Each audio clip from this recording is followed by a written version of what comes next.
Hello po guys! So for today's video, magluluto po tayo ng pork liver bistec. So ito po yung mga ingredients. At syempre po, ayan po ang ating pork liver na nakaslice na po ng manipis. Meron din po tayong bawang sibuyas, oyster sauce at magic sarap. At saka rin po, syempre, yung kalamansi. Kasi po mga guys, hindi po yan magiging bistek kung wala pong kalamansi. At toyo at paminta. Mga guys, bukas pa po talaga namin iluluto ni Mama itong pork liver bistek. Pero ngayon po, imamarinate na po namin siya. Tuturuan po ako ni Mama paano po mag-marinade. So, tara na po! Start na po tayo! So, ilagay na muna po natin itong pork liver.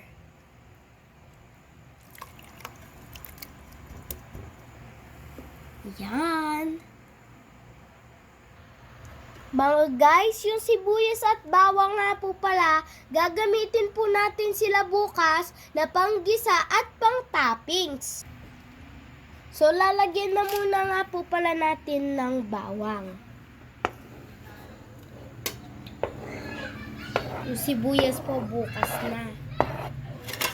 Saglit.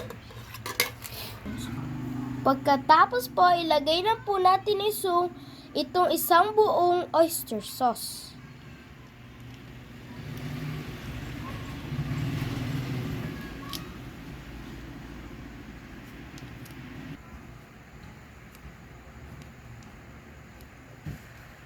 Tapos po mga guys, lagyan na po natin ng paminta.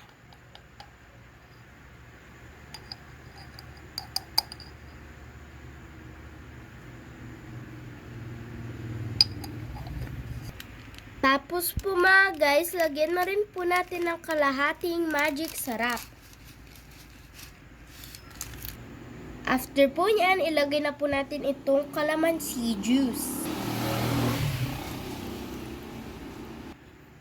20 pieces nga po pala yun mga guys. Bahala na po kayo magtansya ha. Para po, i-mix na po natin. I-mekos-mekos na po natin. Mekus. Tapos po mga guys, ito pong toyo. Tansya-tansya lang din po mga guys ha.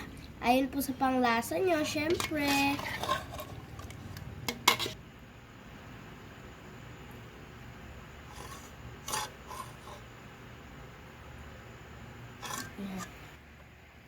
So, parang 3 sandok po siya mga guys.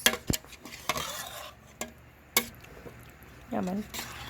So mga guys, halo-halo muna po natin ito. After na po nito, i-ref lang po natin ng overnight. Para po bukas, igigisa na lang po natin.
Panigurado, sabaw pa lang po, ulam na.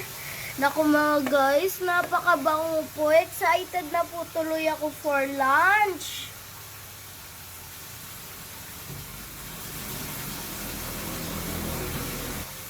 Sige po ha, maliligo na muna po ako kasi pa may pasok pa po ako eh. Follow for more